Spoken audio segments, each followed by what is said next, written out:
الشيطان الرجيم. بسم الله الرحمن الرحيم. وأنزلنا إليك الكتاب بالحق مصدقا لما بين يديه من الكتاب ومهيمنا عليه فاحكم بينهم بما أنزل الله ولا تتبع أهواءهم عما جاءك من الحق لكل جعلنا منكم شرعة ومنهاجا ولو شاء الله لجعلكم أمة واحدة ولكن ليبلوكم فيما آتاكم فاستبقوا الخيرات إلى الله مرجعكم جميعا فينبئكم بما كنتم فيه تختلفون. اور اے محمد عربی صلی اللہ علیہ وسلم، ہم نے آپ کی طرف سچی کتاب نازل فرمائی جو اپنے سے پہلے کتاب کی تصدیق کرتا ہے اور اپنے سے پہلے کتابوں کے اوپر وہ نگراں اور محافظ ہے، جامع ہے. لہذا اے محمد صلی اللہ علیہ وسلم، آپ لوگوں کے درمیان اللہ تبارک و تعالیٰ کے نازل کیے ہوئے حکم کے مطابق فیصلہ فرمائیے، اور جب کہ آپ کے پاس حق آ چکا ہے آپ لوگوں کی خواہشوں کی پیروی بالکل نہ کیجیے. ہر امت کے لیے ہم نے ایک شریعت، ایک طریقہ مقرر کیا ہے، اور اگر اللہ تبارک و تعالیٰ چاہتا تو تمام کی تمام امت ایک امت ہوتی، لیکن اللہ تبارک و تعالیٰ تم کو ان چیزوں میں آزمانا چاہتا ہے جو اس نے شریعت کے طور پر تم کو دی ہے. لہذا تمہارے کرنے کے اصل کام یہی ہے کہ تم نیکی کی طرف آگے بڑھو، اور پھر تم تمام کا لوٹنا اللہ تبارک و تعالیٰ کی طرف ہے، اور وہ تم کو ان چیزوں کی خبر دے گا جس میں وہ تم اختلاف کرتے تھے. محترم سامعین کرام، یہ سورۃ المائدہ ہے. سورۃ المائدہ سورہ نمبر 5، اور اسی سورت سے ابھی آپ کے سامنے آیت نمبر 48 تلاوت کی گئی، یعنی 40/8 نمبر کی آیت کریمہ تلاوت کی گئی، اور اس کا ترجمہ بھی پیش کیا گیا. آیت کریمہ کے ترجمہ سے یہ بات واضح ہے کہ اللہ تبارک و تعالیٰ نے اس آیت کا آغاز اللہ تبارک و تعالیٰ کی کتاب قرآن کریم کے وضاحت سے کی ہے کہ قرآن کریم ہے کیا. جبکہ آپ پچھلے کل کے درس کو دیکھیے، کل کے درس میں اللہ تبارک و تعالیٰ نے یہ بتلایا کہ اللہ تبارک و تعالیٰ نے پچھلے دنوں میں عیسیٰ علیہ السلام کو توریت دیا، اور توریت جو ہے وہ پچھلی کتابوں کی تصدیق کرتی تھی. یعنی اللہ تبارک و تعالیٰ نے یہ بتلایا کہ قرآن کریم کے نازل ہونے سے پہلے بھی کتابیں نازل ہوئی ہے، اور اے یہودیوں، تمہارے رسولوں کے اوپر بھی اللہ تبارک و تعالیٰ نے کتاب نازل فرمائی. موسیٰ علیہ السلام پر توریت، اور پھر بعد میں اللہ تبارک و تعالیٰ نے عیسیٰ علیہ السلام پر انجیل، اور انجیل کی جو باتیں تھیں وہ پچھلی کتابوں کی تصدیق کرتی تھیں. دراصل میں نے کل بتلایا تھا کہ ان باتوں کے پس منظر میں اللہ تبارک و تعالیٰ یہ یہودیوں کو، عیسائیوں کو، اہل کتاب کو یہ بتلانا چاہ رہا ہے کہ اب یہ کتاب آ گئی ہے، اور اب یہی کتاب اتباع اور پیروی کے لائق ہے. اور جس طرح سے پچھلے رسولوں کو کتاب دیا گیا، نبی اکرم صلی اللہ علیہ وسلم کو بھی کتاب دیا گیا. اللہ تبارک و تعالیٰ نے فرمایا وَأَنزَلْنَا إِلَيْكَ الْكِتَابَ بِالْحَقِّ، اے محمد صلی اللہ علیہ وسلم، ہم نے آپ کی طرف سچی کتاب نازل کی، مصدقا لما بین یدیہ، اور یہ جو قرآن کریم ہے جس کو ہم نے آپ کی طرف نازل کیا ہے یہ پچھلی کتابوں کی تصدیق کرتی ہے. مصدقا لما بین یدیہ من الکتاب ومہیمنا علیہ، اور یہ جو کتاب ہے پچھلی تمام کتابوں کا جامع بھی ہے، پچھلی تمام کتابوں کا نگراں بھی ہے، اور پچھلی تمام کتابوں کا محافظ بھی ہے. یہ جو مہیمنن کا جو لفظ ہے وہ مہیمنن علیہ، مہیمنن کا مطلب ہوتا ہے حفاظت کرنے والا، نگرانی کرنے والا.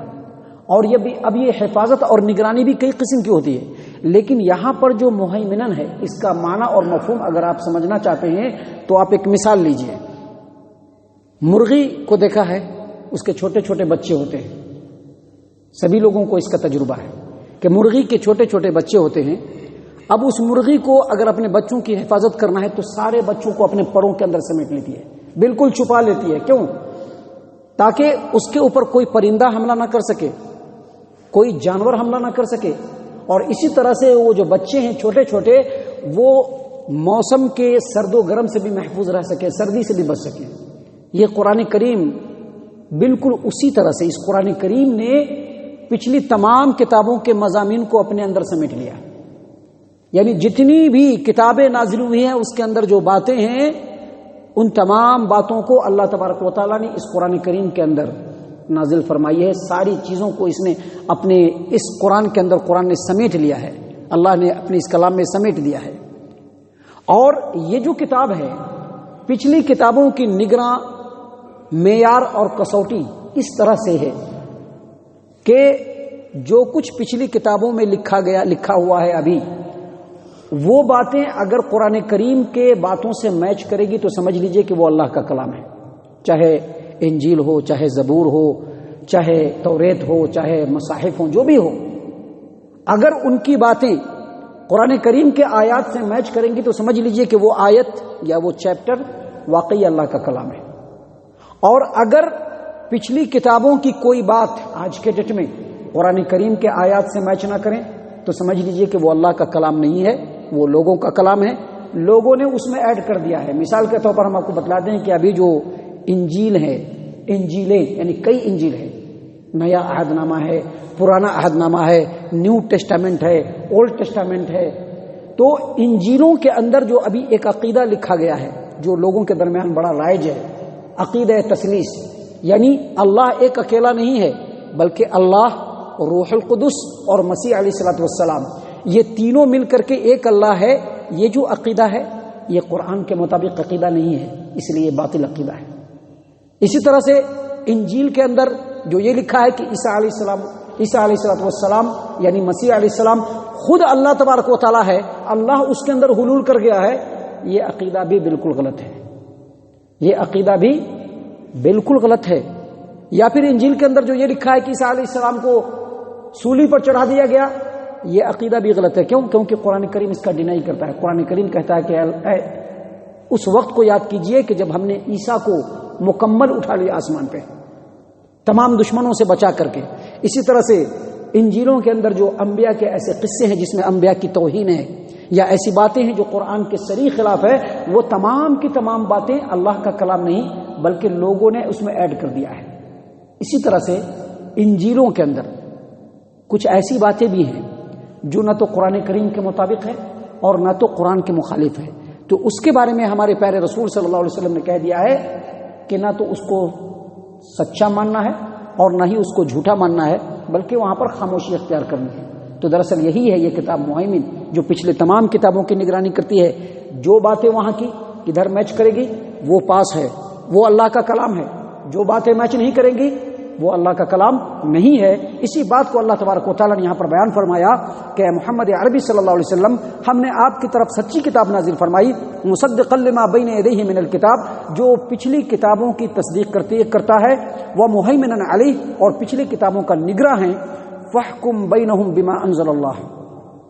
جب اتنی اچھی کتاب آپ کو دی گئی ہے محمد صلی اللہ علیہ وسلم، تو اب آپ کا یہ فرض ہے کہ آپ اللہ کے اتارے ہوئے حکم کے مطابق فیصلہ کریں. وَلَا تَتَّبِعْ أَهْوَاءَهُمْ أَمَّا جَاءَكَ مِنَ الْحَقِّ. اور جب یہ حق بات آپ کے پاس آ گئی ہے تو اب آپ کو لوگوں کی خواہشات کی پیروی نہیں کرنی. انہوں ایسا چاہ رہے ہیں تو ویسا بول دو، انہوں ایسا چاہ رہے ہیں تو ویسا بول دو. ایسا نہیں.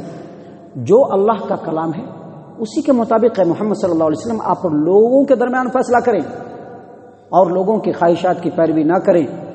اس کے بعد آگے اللہ تبارک و تعالیٰ نے کہا لِكُلٍّ جَعَلْنَا مِنْكُمْ شِرْعَةً وَمِنْهَاجًا. ہر امت کے لیے ہم نے ایک طریقہ اور ایک شریعت مقرر کیا ہے، ہر امت کے لیے. معزز سامعین کرام، آپ کو میں نے کل بتلایا تھا اور یہ حدیث کے اندر ہے کہ ہمارے پیارے رسول صلی اللہ علیہ وسلم نے فرمایا تمام انبیاء کا دین جو ہے وہ ایک ہے اور شریعتیں الگ الگ ہیں. اب یہ دین کیا ہے؟ دین تو دین کہتے ہیں وہ اصول جو ہر شریعت کے اندر تھے. اور وہ اصول کیا ہے؟ اللہ ایک ہے، اللہ خالق ہے، رازق ہے، مالک ہے، اللہ تنہا عبادت کے لائق ہے، اللہ کے علاوہ کسی کی عبادت نہیں کی جائے گی. تمام رسولوں کی، جو ان کی امت کے لوگ ہوں گے، اپنے رسول کی مکمل اور کمپلیٹ پیروی کریں گے. اور اس بات کا تمام امت کے لوگوں کو عقیدہ رکھنا پڑے گا کہ وہ جو بھی عمل کر رہے ہیں دنیا کے اندر، چھوٹا بڑا اچھا برا، چھپا کر کے دکھا کر کے، تمام باتوں کا حساب کتاب اللہ تبارک و تعالیٰ کی بارگاہ میں ہوگا اور اس کے مطابق فیصلہ کیا جائے گا. یہ اصول دین ہے اور یہ تمام شریعت کے اندر بالکل سیم، برابر، کہیں پر کوئی اختلاف نہیں. البتہ اللہ تبارک و تعالیٰ نے ہر امت کو اس وقت اور حالات کے مطابق ان کو شریعت دیا. مثلا اللہ تبارک و تعالیٰ نے نماز تمام امت کو دیا، زکوٰۃ تمام امت کو دیا، روزہ تمام امت کو دیا. لیکن نماز کی تعداد اور نماز پڑھنے کے طریقے میں ہر امت کے اندر فرق ہے. آپ دیکھ سکتے ہیں ہر امت میں فرق ہے. زکوٰۃ کا نصاب، شرح زکوٰۃ، اس میں بھی ہر امت کے اندر فرق ہے. روزے کی تعداد، اس میں بھی ہر امت کے اندر فرق ہے. ہمارے ہاں 30 روزے ہیں لیکن پہلی امتوں میں ایسا نہیں تھا. اسی طرح سے آپ دیکھیے کہ آدم علیہ السلام کے زمانے میں اللہ تبارک و تعالیٰ نے یہ جائز قرار دیا تھا کہ بھائی بہن آپس میں شادی کر سکتے ہیں. آدم علیہ السلام کی بیوی سے جوڑا بچہ پیدا ہوتا تھا. اب جب دوسری مرتبہ جوڑا بچہ پیدا ہوتا تو دونوں بھائی بہن ہوتے تھے، لیکن شادی کر دیا جاتا تھا کیونکہ وہ ایک اضطراری معاملہ تھا، نسل انسانی کو آگے بڑھانا تھا. بعد میں چل کر کے اس کو حرام قرار دیا گیا دوسری شریعت کے لیے. اور اسی طرح سے ہماری اس امت مسلمہ کے اندر 4 سے زیادہ شادی رکھنے کا نہیں ہے، 4 سے زیادہ بیوی نہیں رکھنے کا ہے. لیکن روایتوں کے اندر آتا ہے کہ سلیمان علیہ السلام کو 100 بیویاں تھیں. تو یہ جو شریعت ہے یہ مختلف ہے لیکن دین ایک ہے. اسی چیز کو اللہ تبارک و تعالیٰ نے یہاں پر بیان فرمایا ہے، لِكُلٍّ جَعَلْنَا مِنْكُمْ شِرْعَةً وَمِنْهَاجًا. سن لو، تم میں سے ہر ایک امت کے لیے ہم نے الگ شریعت مقرر کیا ہے. یہاں پر دراصل یہودیوں کو بتلانا بھی مقصود ہے، اہل کتاب کو بھی بتلانا مقصود ہے کہ اہل کتاب اب موسیٰ اور عیسیٰ علیہ السلام کا زمانہ کراس کر چکے ہیں. اب وہ کس زمانے میں ہیں؟ محمد عربی صلی اللہ علیہ وسلم کے زمانے میں. اب وہ محمد صلی اللہ علیہ وسلم کی امت ہے. اب ان کو اس شریعت کی پیروی کرنی ہے. اب ان کو توریت کی پیروی نہیں کرنی ہے، اب ان کو انجیل کی پیروی نہیں کرنی ہے، اب ان کو اس شریعت کی پیروی کرنی ہے. لِكُلٍّ جَعَلْنَا مِنْكُمْ شِرْعَةً وَمِنْهَاجًا. تم میں سے ہر امت کے لیے ہم نے شریعت اور طریقہ مقرر کیا ہے. اس کے بعد اللہ تبارک و تعالیٰ مزید فرماتے ہیں، وَلَوْ شَاءَ اللَّهُ لَجَعَلَكُمْ أُمَّةً وَاحِدَةً وَلَكِنْ لِيَبْلُوَكُمْ فِي مَا آتَاكُمْ. اگر اللہ تبارک و تعالیٰ چاہتا تو تم تمام کو ایک امت بنا دیتا، سب کے سب ایک ہوتے، سب کے سب اللہ اور اس کے رسول کی پیروی کرنے والے ہوتے، سب کے سب اللہ کے حکموں کے پابند ہوتے. مطلب کیا ہوا؟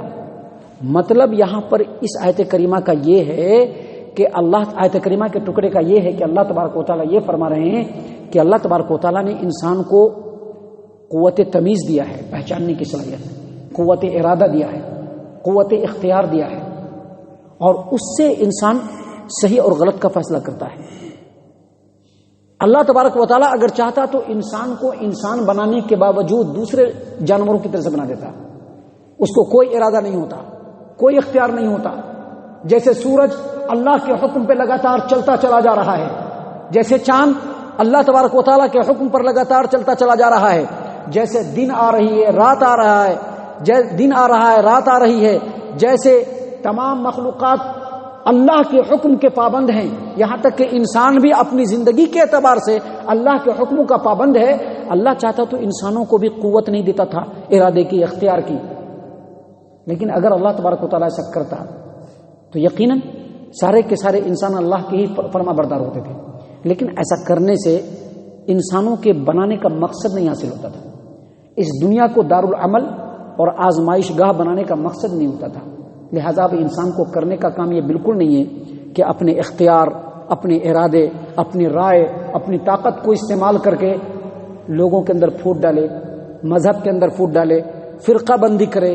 ایسا نہیں، بلکہ انسان کے کرنے کا کام یہ ہے کہ اللہ نے جو شریعت نازل کی ہے اس کے اوپر غور و فکر کر کے زیادہ سے زیادہ نیکی کے کام کی طرف بڑھے، لوگوں کو جوڑنے کی کوشش کرے، اللہ کے حکموں کی اطاعت کرے، اس کی فرما برداری کرے. اللہ تبارک و تعالیٰ نے اسی بات کو یہاں پر بیان فرمایا کہ وَلَوْ شَاءَ اللَّهُ لَجَعَلَكُمْ أُمَّةً وَاحِدَةً. اگر اللہ تبارک و تعالیٰ چاہتا تو تم تمام کو ایک امت بناتا. وَلَكِنْ لِيَبْلُوَكُمْ فِي مَا آتَاكُمْ فَاسْتَبِقُوا الْخَيْرَاتِ. لیکن اللہ تبارک و تعالیٰ نے جو کچھ شریعت تم کو دیا ہے وہ دے کر کے تم کو آزمانا چاہتا ہے. لہذا تمہارے کرنے کے اصل کام یہ ہے کہ تم نیکی کی طرف زیادہ بڑھو، قرآن اور حدیث کی اتباع زیادہ کرو، اللہ اور اس کے رسول کی فرما برداری زیادہ کرو. اِلَى اللَّهِ مَرْجِعُكُمْ. اور پھر جب تمہارا عمر کمپلیٹ ہو جائے گا، جب تمہاری عمر کمپلیٹ ہو جائے گی، تم اپنی زندگی گزار لو گے تو تم تمام کو اللہ تبارک و تعالیٰ کی طرف لوٹنا ہے. فَيُنَبِّئُكُم بِمَا كُنتُم فِيهِ تَخْتَلِفُونَ. اور اس وقت اللہ تبارک و تعالیٰ بتلائے گا کہ تم کیا کیا اختلاف کرتے تھے. یعنی یہاں پر یہ اللہ تبارک و تعالیٰ یہ بتلانا چاہ رہے ہیں کہ جو فرقہ پرستی ہے جو ہمارے ہاں ہمارے سماج و معاشرے میں دکھ رہا ہے، یہ فرقہ پرستی لوگوں کی ہٹ درمی اور ضد کی وجہ سے یہاں ختم نہیں ہوگا. اس کا آخری فیصلہ نہ تو مناظرے کے میدان میں ہوگا اور نہ ہی کسی عدالت کے اندر ہوگا، بلکہ اس کا آخری فیصلہ اللہ تبارک و تعالیٰ کے بارگاہ میں ہوگا. اللہ تعالیٰ تمام کو اس کے عمل کے مطابق خبر دے گا اور لوگوں کو معلوم چل جائے گا کہ انہوں نے جو کچھ کوشش دنیا میں کی اس میں کتنی کوشش حق تھی اور کتنی کوشش اس کی باطل تھی. اللہ تعالیٰ سے دعا ہے کہ اللہ تعالیٰ ہم تمام کو ان باتوں کے اوپر غور فکر اور تدبر کرنے کی توفیق عنایت فرمائے.